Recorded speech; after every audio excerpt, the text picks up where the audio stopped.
اپنے بچوں کے لیے آنے والے وقت کے لیے اچھی منصوبہ بندی کرے۔ نبی اکرم صلی اللہ تعالیٰ علیہ وآلہ وسلم نے حدیبیہ میں صلح کی تھی تو 1 سال کی امید بھی دلائی تھی کہ اگلے سال ہم عمرہ کریں گے۔ نبی اکرم صلی اللہ تعالیٰ علیہ وآلہ وسلم نے منصوبہ بندی فرمائی، صحابہ کرام علیہم رضوان کو اجازتیں عطا فرمائیں۔ صحابہ کرام علیہم رضوان میں سے بڑی جلیل القدر شخصیات تھیں جو کوشش کرتی تھیں، منصوبہ بندی کرتی تھیں، اور جن کو بظاہر دنیا کہا جاتا ہے اس کے لیے بھی جد و جہد ہوتی تھی، جیسا کہ حضرت عثمان غنی رضی اللہ تعالیٰ عنہ کاروبار کرتے تھے، حضرت عبد الرحمن ابن عوف رضی اللہ تعالیٰ عنہ کاروبار کرتے تھے، منصوبہ بندی کرتے تھے، لیکن ظاہری طور پر تو یہ لگ رہا تھا کہ وہ کاروبار کرتے ہیں، لیکن دراصل تو وہ جو کماتے تھے وہ دین اسلام کی خدمت کے لیے کمایا کرتے تھے، اللہ تعالیٰ کے بندوں پر خرچ کرنے کے لیے کمایا کرتے تھے۔ منع نہیں کیا جاتا دین کے اندر، اسلام منع نہیں کرتا کہ آپ اچھی منصوبہ بندی کریں، آپ مستقبل کے لیے اچھی پلاننگ کریں، آپ ادارے قائم کریں، آپ تعلیم کے میدان میں، صحت کے میدان میں آپ لوگوں کے لیے بنیادی ضروریات فراہم کرنے کے لیے اچھی منصوبہ سازی کریں۔ آپ وہ سارے وسائل جس کی دین کے اندر اجازت اور گنجائش ہے اور جس کا انسانوں کو فائدہ ہو سکتا ہے اور انسان جن سے فائدہ حاصل کر سکتا ہے وہ سارے کام کریں، دین منع نہیں کرتا۔ لیکن فقط دنیا میں گر جانا اور منصوبہ بندی جتنی بھی کرنا، امیدیں جتنی بھی وابستہ کرنا، پلاننگ جتنی بھی کرنا، وہ فقط اپنی دنیا داری کے لیے کرنا، یہ ایک نفسیاتی مسئلہ ہے، یہ روحانی بیماری ہے۔ میں دنیا کیسے اکٹھی کر سکتا ہوں، میں لوگوں میں مشہور کیسے ہو سکتا ہوں، میں پیسے کیسے جمع کر سکتا ہوں، آنے والے وقت میں میں کس طرح لوگوں کے بیچ رہ کے ان پر حکومت کر سکتا ہوں، یہ نفسیاتی الجھن ہے، یہ بندے کو پوری طرح الجھا دیتی ہے، انسان کمزور پڑ جاتا ہے۔ انسان منصوبہ بندی کرے مستقبل کی اچھی نیتوں کے ساتھ، لوگوں کے فائدے کی، لیکن ایک بات کا وہ ضرور خیال رکھے کہ وہ دنیا سے جانے والا ہے، اسے رب کی بارگاہ میں پیش ہونا، اسے کچھ منصوبہ بندی، کچھ کوششیں، کچھ کاوشیں اپنی قبر کے لیے، اپنی آخرت کے لیے، قیامت کے امتحان کے لیے، اللہ تعالیٰ کی بارگاہ میں کھڑے ہونے کے لیے بھی کرنی چاہیے۔ وہ سارا کچھ، جتنا کچھ بھی اللہ نے اسے صلاحیت دی ہے، اگر وہ اپنی ساری صلاحیتیں فقط دنیا داری میں ہی لگا اور سارے کام صرف اور صرف اپنی چند روزہ عارضی زندگی ہی کے لیے کرے گا تو یہ مومن کی شان نہیں، یہ مومن کا مزاج نہیں، یہ رسول اللہ صلی اللہ تعالیٰ علیہ وآلہ وسلم کا دیا ہوا پیغام محبت نہیں۔ تو لمبی لمبی امیدیں لگا لینا، لمبا پروگرام کرنا، صرف دنیا داری کے لیے ہی سارے لمبے منصوبے بنانا، دین نے اس کو پسند نہیں کیا۔ میرے نبی اکرم صلی اللہ تعالیٰ علیہ وآلہ وسلم نے فرمایا 4 چیزیں بدبختی کی علامت ہیں۔ ایک تو فرمایا کہ آنکھوں کا خشک ہو جانا، کبھی بھی اللہ کے خوف سے ان میں آنسوؤں کا نہ آنا بدبختی کی علامت ہے۔ دوسرا، رسول اللہ صلی اللہ تعالیٰ علیہ وسلم نے فرمایا دل کا سخت ہو جانا یہ بدبختی کی علامت، کہ تیرے دل میں کسی کے لیے درد نہ ہو، تیرا دل کسی کے لیے نرم نہ ہو، تیری طبیعت میں کبھی کسی بندے کے لیے ہمدردی پیدا نہ ہو، یہ بدبختی کی علامت۔ اور تیسرے نمبر پر نبی پاک صلی اللہ تعالیٰ علیہ وسلم نے فرمایا دنیا کی ہرس میں لگ جانا، لالچ پیدا کر لینا، ہوس پیدا کر لینا، میں کیسے کچھ زیادہ سے زیادہ مال اکٹھا کر سکتا ہوں، یہ بدبختی کی علامت۔ یہ دیکھیے یہ کس طرح کے روحانی امراض ہیں جو بندوں کو جکڑ لیتے ہیں اور ان کی روحانی زندگی کو برباد کرتے ہیں۔ چوتھے نمبر پر میرے نبی پاک صلی اللہ تعالیٰ علیہ وآلہ وسلم نے فرمایا لمبی امیدیں وابستہ کرنا بدبختی کی علامت۔ تو دنیا کے لیے مال جمع کر، دنیا کے لیے اسباب پیدا کر، تو دنیا کے لیے کوشش کر، پر یہ بھی تو دیکھنا تو نے دنیا میں رہنا کتنا عرصہ، یہ بھی تو دیکھنا کتنے لوگ تھے جو چلے گئے، کتنے لوگ تھے جو اپنا وقت گزار گئے۔ تو اپنی زندگی کے اندر امیدوں کو اتنا لمبا کر لینا، دنیا کے لیے منصوبہ بندی اتنی لمبی کر لینا، میں پہلے پڑھوں گا، پھر میں لکھوں گا، پھر میں نوکری کروں گا، پھر میں مال کماؤں گا، یہ بات ختم ہوتی ہے تو پھر شادی کا سلسلہ ہے، شادی ہو گئی، اب بچے پیدا ہوں گے، اب ان کو میں بڑا کروں گا، اب ان کی تعلیم ہوگی، اب ان کے نکاح ہوں گے، اب یہ سیٹ ہوں گے، معاملہ ختم ہو گیا۔ اور بھئی یہ ساری منصوبہ بندی آپ کی ہے، اس کریم کی حکمت پتہ نہیں کیا ہے۔ کتنے لوگ تھے دنیا میں جو آئے، بچے تو تھے پر بڑے نہ ہو سکے، کئی جوان تو ہوئے پر بوڑھے نہ ہو سکے، کئی بڑے تو ہوئے نکاح تک نہ پہنچ سکے، کئیوں کے نکاح تو ہوئے لیکن اولاد تک نہ، کئیوں کی اولاد تو ہوئی لیکن ان کو پلتا نہ دیکھ سکے، ان کے بیاہ نہ دیکھ سکے، ان کے معاملات اپنی آنکھوں سے نہ دیکھ سکے۔ اچانک آ گئی موت، اللہ کے حضور حاضری کا وقت آ گیا اور جانا پڑا۔ تو امیدوں کو تھوڑا سا کم کیا جائے، اتنی لمبی امیدیں وابستہ کر لیں، اتنا لمبا مزاج پیدا کر لینا، یہ انسانی طبیعت کے تقاضوں کو بگاڑ دیتا ہے، یہ دل میں روحانی طور پر تکلیف برپا کرتا ہے۔ میرے نبی اکرم نور مجسم صلی اللہ تعالی علیہ وآلہ وسلم نے ارشاد فرمایا، حضرت عبداللہ ابن عمر کہتے ہیں حضور نے میرے کندھوں کو پکڑ کے کہا تھا، دنیا میں اس طرح رہنا جس طرح کوئی مسافر رہتا ہے یا راہگیر رہتا ہے۔ تم تھوڑے وقت کے لیے یہاں آئے ہو، اس وقت کا تعین کرنا، اپنے آپ کو مسافروں کی طرح اور راہگیروں کی طرح رکھنا اور اس طرح کر کے اپنے معاملات زندگی کو گزارنا۔ لیکن کہاں بھائی، لوگوں نے تو پکی جائیدادیں بنا لی ہیں، ڈھیر سارے لوگ ایسے ہیں جن کی زندگی میں سارے منصوبے ہیں، ریٹائر بھی ہونا ہے دنیا کے معاملات سے، لیکن مرنا ہے، قبر میں جانا ہے، اللہ کے حضور حاضر ہونا ہے، اس پر تو توجہ ہی کوئی نہیں، اس کا تو پروگرام ہی نہیں ہے، اس کے بارے میں تو غور و فکر ہی نہیں ہے، اس کے لیے تو منصوبہ بندی ہی نہیں ہے، اس کے لیے تو اعمال خیر جمع کرنے کا جذبہ ہی نہیں ہے۔ ام ولید بنت عمر بیان کرتی ہیں، ایک دن نا نبی اکرم صلی اللہ تعالی علیہ وسلم تشریف لائے اور فرمایا، اے لوگو کیا تم حیا نہیں کرتے؟ مسلمانوں نے کہا یا رسول اللہ صلی اللہ تعالی علیہ وسلم کس چیز سے؟ تو آپ نے فرمایا تم ان چیزوں کو جمع کرتے ہو جن کو کھا نہیں سکتے، اور ارشاد فرمایا ان مکانوں کو بناتے ہو جن میں تم رہ نہیں سکتے، اور حضور علیہ الصلوۃ والسلام نے فرمایا ان چیزوں کی امید رکھتے ہو جن کو تم پا نہیں سکتے۔ کیا تم حیا نہیں کرتے؟ کیا تم غور نہیں؟ تم ایسی چیزوں کو بناتے ہو کہ تمہارا حصول ہی ممکن نہیں، تم وہاں تک جا ہی نہیں سکو گے۔ اپنی زندگی کے اندر کچھ امیدوں کو کم کیا جائے، کچھ تھوڑی سی تیاری بھی کی جائے، کچھ جانے کا بھی پروگرام بنایا جائے۔ اللہ کے رسول صلی اللہ تعالی علیہ وآلہ وسلم نے جب حضرت عمر رضی اللہ تعالیٰ عنہ حضور کو دیکھ کے رو پڑے نا کہ موٹے بان کی چارپائی ہے اور پھر آپ کے مقدس جسم اکتہر پر اس کے نشان بھی پڑ گئے، تو حضور علیہ الصلوۃ والسلام نے فرمایا تو عمر ہم دنیا میں تھوڑی دیر کے لیے آئیں، کیا تم پسند نہیں کرتے کہ یہاں ہم تھوڑی تکلیف برداشت کریں اور آخرت کی ساری سعادتیں اللہ ہمیں ہی عطا فرمائے؟ تو تھوڑا سا اپنی دنیا داری کے معاملات میں امیدوں کو کم رکھنا، یہ ذرا روحانیت کو مضبوط کرتا ہے، انسان مضبوط ہو جاتا ہے ذہنی طور پر، فکری طور پر، اور تھوڑا سا نا ذہن کو آسودہ کر لیتا ہے اگر یہ ذہن بن جائے تو، ورنہ ساری عمر بڑھاپے تک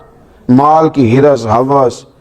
اور پیسہ جمع کرنا اور جناب لمبی امیدیں وابستہ کرنا، اور میں یہ کر لوں اور مجھے یہ مل جائے اور یہ چیز بھی کبھی میری ہو جائے اور یہ چیز بھی کبھی میرے ہاتھ آ جائے، یہ پھر بڑھاپے تک چلتا ہے۔ رسول اللہ صلی اللہ تعالی علیہ وسلم نے ارشاد فرمایا کہ بوڑھے آدمی کا دل دو چیزوں میں ہمیشہ جوان رہتا ہے۔ عمر بڑھاپے کو پہنچ گئی، بڑھاپا آ گیا، یہ صحیح بخاری میں موجود ہے، مسلم میں موجود ہے، بوڑھے کا دل بھی دو چیزوں میں توانا رہتا ہے، جوان رہتا ہے، شباب پہ رہتا ہے۔ حضور کون سی؟ فرمایا ایک دنیا کی محبت، ایک لمبی امیدیں۔ آپ دیکھ لیجئے کہ لوگ دوائیاں تو کھاتے رہتے ہیں، علاج تو کراتے رہتے ہیں، یہ نہیں سوچتے کہ یہ جانے کا بھی تو وقت ہے نا، پھل بھی تو پک گیا ہے نا، اب کسی وقت وہ بلا بھی تو لے گا نا، اس کے حضور حاضر بھی تو ہونا۔ اس کا یہ مطلب نہیں کہ علاج نہ کرایا جائے، ضرور کرایا جائے، لیکن جینے کی اتنی رس، اتنی ہوس نہ پیدا کی جائے، بلکہ اللہ کے بندے نے جانا ہے، اس کی بارگاہ میں حاضر ہونا ہے، تو لمبی امیدیں قائم کرنا نفسیاتی مسئلہ ہے۔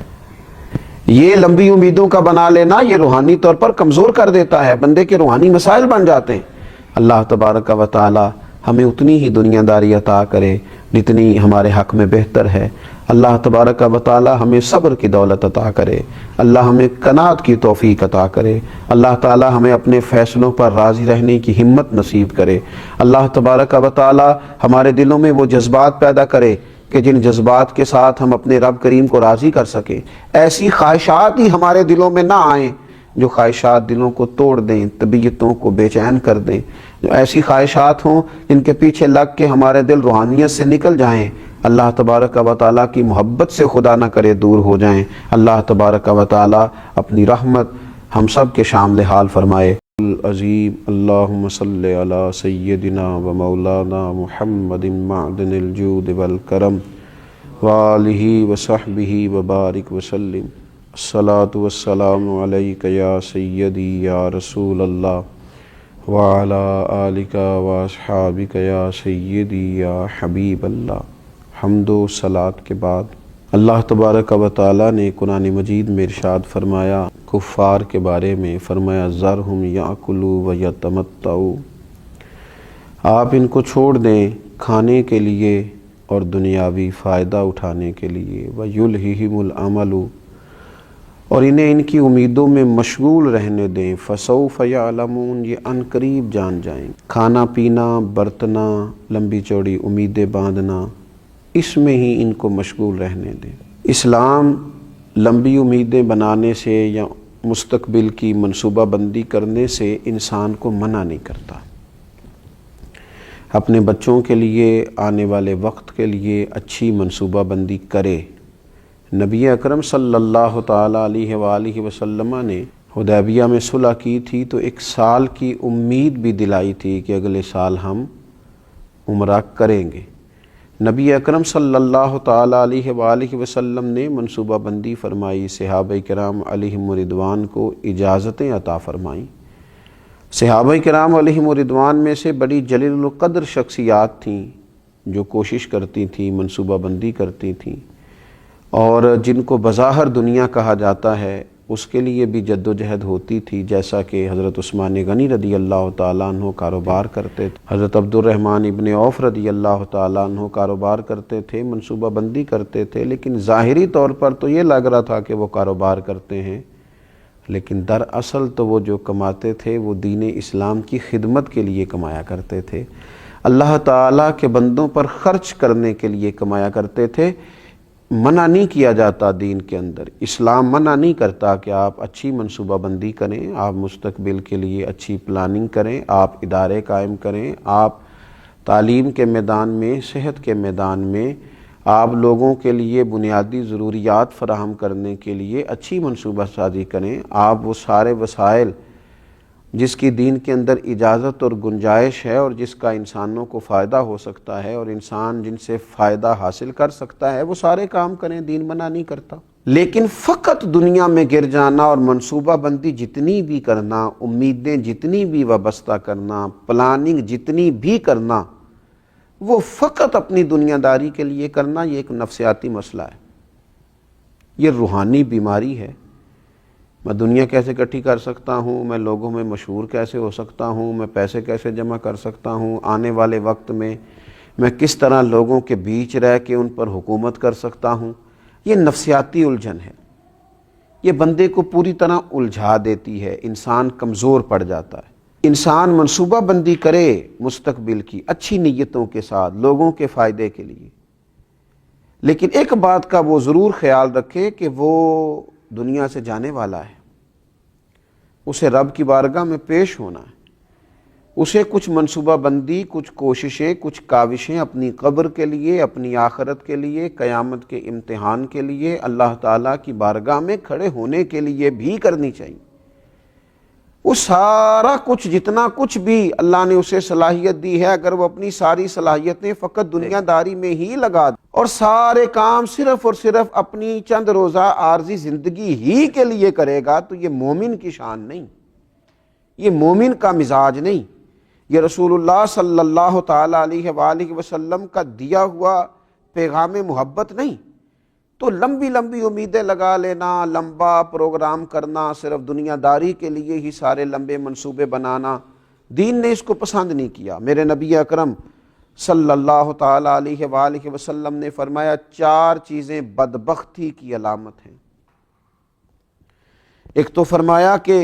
آنکھوں کا خشک ہو جانا، کبھی بھی اللہ کے خوف سے ان میں آنسوؤں کا نہ آنا بدبختی کی علامت ہے۔ دوسرا، رسول اللہ صلی اللہ تعالیٰ علیہ وسلم نے فرمایا دل کا سخت ہو جانا یہ بدبختی کی علامت ہے، کہ تیرے دل میں کسی کے لیے درد نہ ہو، تیرا دل کسی کے لیے نرم نہ ہو، تیری طبیعت میں کبھی کسی بندے کے لیے ہمدردی پیدا نہ ہو، یہ بدبختی کی علامت ہے۔ اور تیسرے نمبر پر نبی پاک صلی اللہ تعالی علیہ وسلم نے فرمایا دنیا کی ہرس میں لگ جانا، لالچ پیدا کر لینا، ہوس پیدا کر لینا، میں کیسے کو زیادہ سے زیادہ مال اکٹھا کر سکتا ہوں، یہ بدبختی کی علامت۔ یہ دیکھیے یہ کس طرح کے روحانی امراض ہیں جو بندوں کو جکڑ لیتے ہیں اور ان کی روحانی زندگی کو برباد کرتے ہیں۔ چوتھے نمبر پر میرے نبی پاک صلی اللہ تعالی علیہ وآلہ وسلم نے فرمایا لمبی امیدیں وابستہ کرنا بدبختی کی علامت ہے۔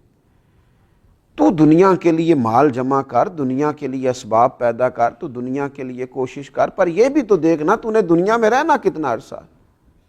یہ بھی تو دیکھنا کتنے لوگ تھے جو چلے گئے، کتنے لوگ تھے جو اپنا وقت گزار گئے۔ تو اپنی زندگی کے اندر امیدوں کو اتنا لمبا کر لینا، دنیا کے لیے منصوبہ بندی اتنی لمبی کر لینا، میں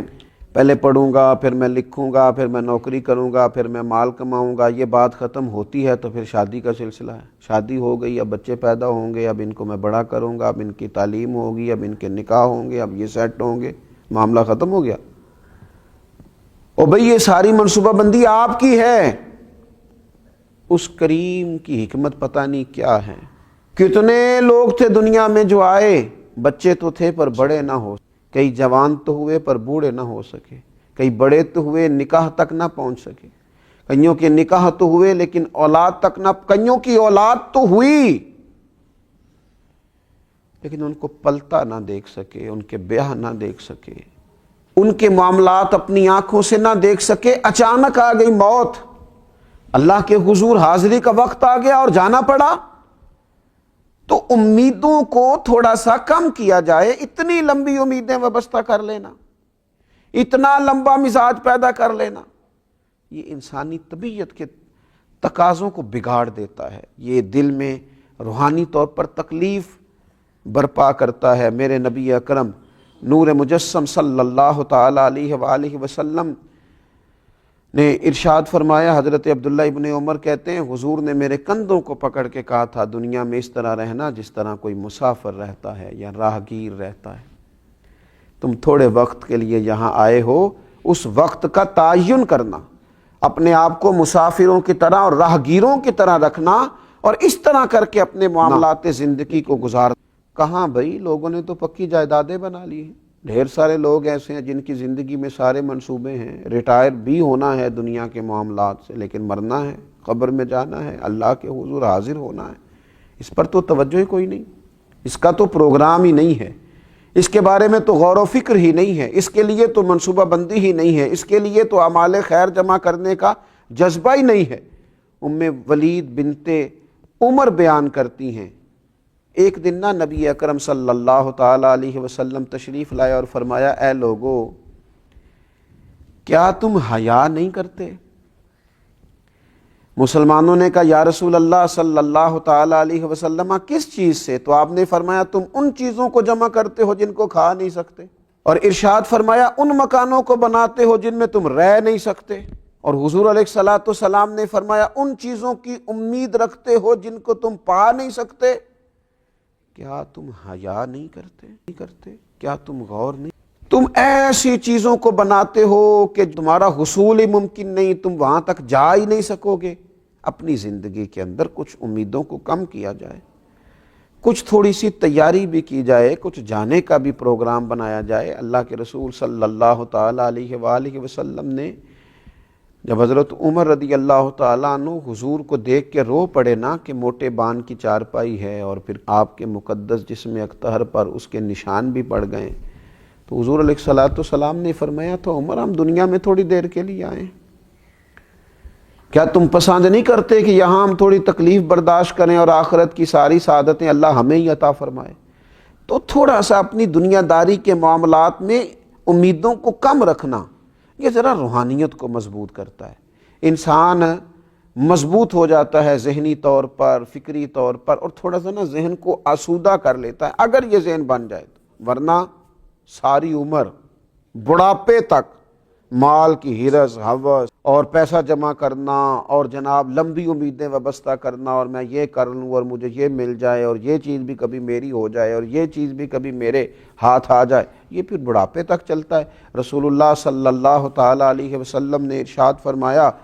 کہ بوڑھے آدمی کا دل دو چیزوں میں ہمیشہ جوان رہتا ہے۔ عمر بڑھاپے کو پہنچ گئی، بڑھاپا آ گیا، یہ صحیح بخاری میں موجود ہے، مسلم میں موجود ہے، بوڑھے کا دل بھی دو چیزوں میں توانا رہتا ہے، جوان رہتا ہے، شباب پہ رہتا ہے۔ حضور کون سی؟ فرمایا ایک دنیا کی محبت، ایک لمبی امیدیں۔ آپ دیکھ لیجئے کہ لوگ دوائیاں تو کھاتے رہتے ہیں، علاج تو کراتے رہتے ہیں، یہ نہیں سوچتے کہ یہ جانے کا بھی تو وقت ہے نا، پھل بھی تو پک گیا ہے نا، اب کسی وقت وہ بلا بھی تو لے گا نا، اس کے حضور حاضر بھی تو ہونا۔ اس کا یہ مطلب نہیں کہ علاج نہ کرایا جائے، ضرور کرایا جائے، لیکن جینے کی اتنی ہرس، اتنی ہوس نہ پیدا کی جائے، بلکہ اللہ کے بندے نے جانا ہے، اس کی بارگاہ میں حاضر ہونا ہے، تو لمبی امیدیں قائم کرنا نفسیاتی مسئلہ ہے۔ یہ لمبی امیدوں کا بنا لینا یہ روحانی طور پر کمزور کر دیتا ہے، بندے کے روحانی مسائل بن جاتے ہیں۔ اللہ تبارک و تعالی ہمیں اتنی ہی دنیا داری عطا کرے جتنی ہمارے حق میں بہتر ہے۔ اللہ تبارک و تعالی ہمیں صبر کی دولت عطا کرے، اللہ ہمیں قناعت کی توفیق عطا کرے، اللہ تعالی ہمیں اپنے فیصلوں پر راضی رہنے کی ہمت نصیب کرے۔ اللہ تبارک و تعالی ہمارے دلوں میں وہ جذبات پیدا کرے کہ جن جذبات کے ساتھ ہم اپنے رب کریم کو راضی کر سکیں، ایسی خواہشات ہی ہمارے دلوں میں نہ آئیں